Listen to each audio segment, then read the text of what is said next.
यदुकुल के पुरोहित ज्योतिषाचार्य महाराज गर्ग नंद भवन में आए। नंद बाबा ने गर्गाचारी का स्वागत किया, पाद प्रक्षालन कराए, चरणोदक लिया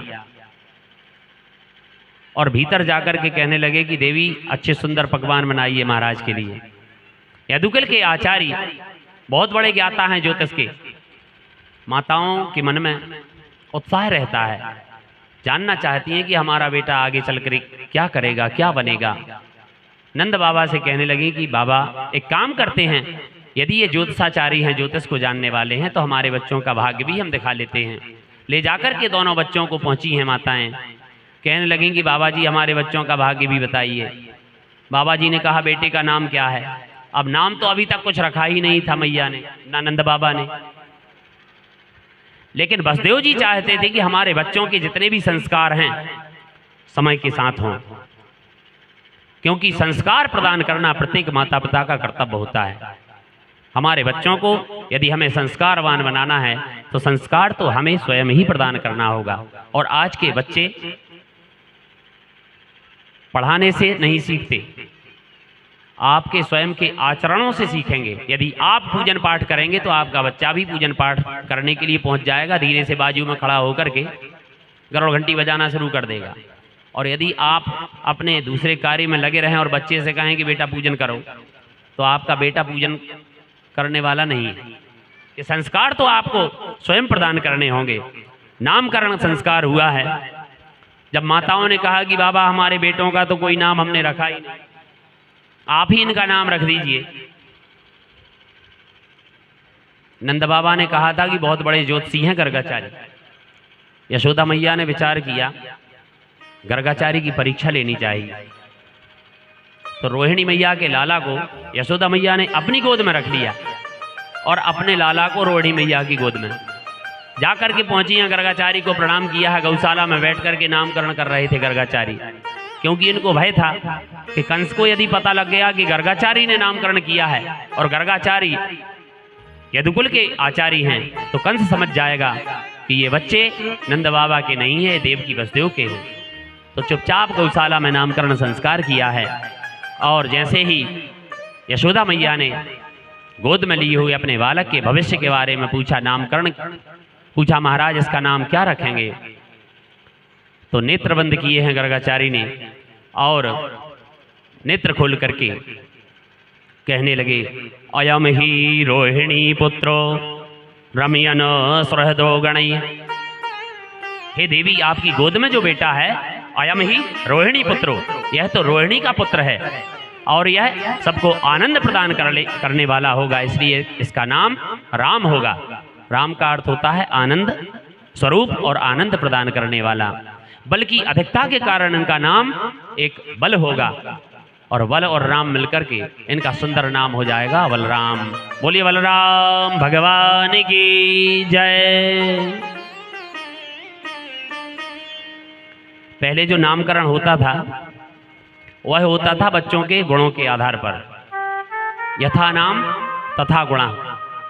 अब आजकल तो महाराज नामकरण की आवश्यकता ही नहीं होती, क्योंकि बच्चे के जन्म के पहले नाम रख लिए जाते हैं। दोनों दंपति विचार करते हैं कि यदि बेटा होगा तो ये नाम रख लेंगे, बेटी होगी तो ये नाम रख लेंगे। जन्म हुआ तो पंडित जी के पास जाने की कोई आवश्यकता नहीं, ना नक्षत्र राशि दिखाने की आवश्यकता है, ना कुछ। न जाने कौन कौन से नाम, यदि किसी बच्चे का ये नाम हो तो भाई बुरा मत मानना, मियारा सियारा कियारा ग्यारा बयान कियान ज्ञान। आजकल न जाने कौन कौन से नाम रख लिए जाते हैं, कोई औचित्य नहीं है नामों का, कोई अर्थ नहीं है। अर्थ निकाले जाते हैं गूगल बाबा से पूछ करके कि वियान का क्या अर्थ है। एक जगह एक महानुभाव पहुंचे, अतिथि सत्कार हुआ, बच्चों को लाया गया, मिलवाया, परिचय देने लगे, भैया ये हमारी पोती है। पंडित जी ने कहा भैया बहुत सुंदर है, अच्छा दिव्य स्वरूप है। भाई साहब अपनी पोती का क्या नाम रख लिया आपने? उन्होंने कहा हमने अपनी पोती का नाम रखा है अबीरा। ऐसे ऐसे तो नाम आजकल रखे जाते हैं। अबीरा का नाम सुन करके आश्चर्यचकित हो गए महाराज जी, कहने लगे भैया ये नाम आपने कहाँ से रखा? मोबाइल निकाला, महाराज ये गूगल बाबा ने बताया था कि अबीरा का मतलब होता है साहसी, ब्रेव, ऐसा ही कुछ अर्थ निकलता होगा उसका गूगल बाबा के द्वारा। जबकि अबीरा का अर्थ होता है कि जिसके न पुत्र हो और न पति हो। अब बताइए आप, नास्ति वीरा पुत्रादि यस्या सा अबीरा, जिसके ना पुत्र हो ना पति हो उस स्त्री को कहेंगे अबीरा। अब उस पोती का नाम उनने अबीरा रख लिया था हमारा। ऐसे ऐसे नाम जिनका कोई अर्थ नहीं। दौड़ती हुई एक बेटी और आ गई, कहा महाराज इसका नाम क्या है? कहा इसका हमने नाम रखा है श्लेष्मा।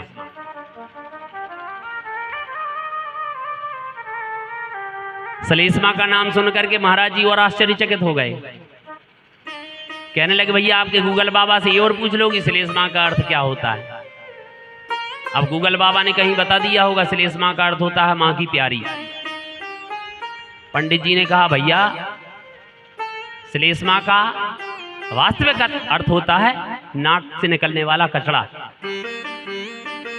नाक से जो मल निकलता है, कचड़ा निकलता है, उसको श्लेष्मा कहा जाता है। और हम लोग ऐसे ऐसे नए तरीके से जो दिखने वाले टीवी आदि सीरियलों में जो नाम चलते हैं, इन नामों की होड़ में हम अपने बच्चों का नाम ना जाने क्या से क्या रख लेते हैं, जिनका कोई अर्थ नहीं है। और नामों का भी बड़ा प्रभाव होता है। कहीं कहीं तो नाम का प्रभाव होता है, कहीं कहीं भले ही नाम का कोई प्रभाव ना हो। कभी कभी देखा जाता है अमरा थे सो मर गए, हर जोते धनपाल, और लक्ष्मी कंडा थाप रही भलो मेरो ठन ठन पाल। बोली वृंदावन बिहारी लाल की जय। कथा हमारे लिए दूसरी कहना है, इसलिए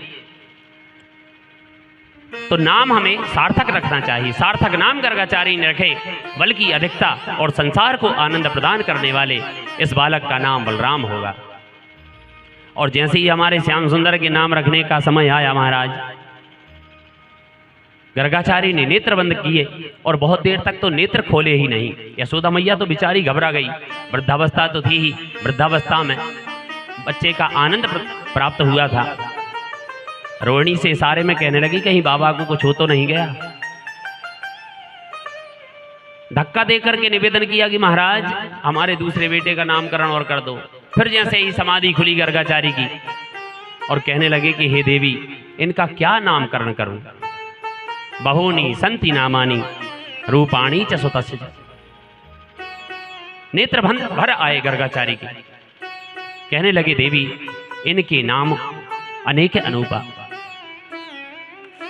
इनके तो कई नाम हैं, हजारों नाम हैं। विष्णु सहस्त्र नाम, गोपाल सहस्त्र नाम, हजारों हजारों नाम ऋषि महापुरुषों ने इनके रखे हैं। देवी मैं इनका क्या नामकरण करूं? भगवान ने इशारा किया बाबा इधर हमें लीला करनी है, आप लीला में विच्छेद उत्पन्न मत करो। फिर विचार करते हुए जो आनंद सिंधु सुख राशि सी करते त्रैलोक सुभासी, सो सुख धाम राम शनामा अखिल लोक दायक विश्रामा। गर्गाचारी कहने लगे कि देवी ये तो अलग अलग युगों में अलग अलग रूप धारण करके आते हैं। कभी लाल वर्ण लेकर के, कभी पीत वर्ण लेकर के, कभी श्वेत वर्ण लेकर के आते हैं। इस बार इन्होंने अपनी लीला में कृष्ण वर्ण का आश्रय ग्रहण किया है और ये कृष्ण वर्ण लेकर के आए हैं और ये लोगों को अपनी ओर आकर्षित करेंगे। कर्षयतीति कृष्ण, और अपनी ओर आकर्षित करने वाले का नाम होता है कृष्ण, इसलिए इनका नाम कृष्ण होगा। बोलिए कृष्ण लाल भगवान की जय।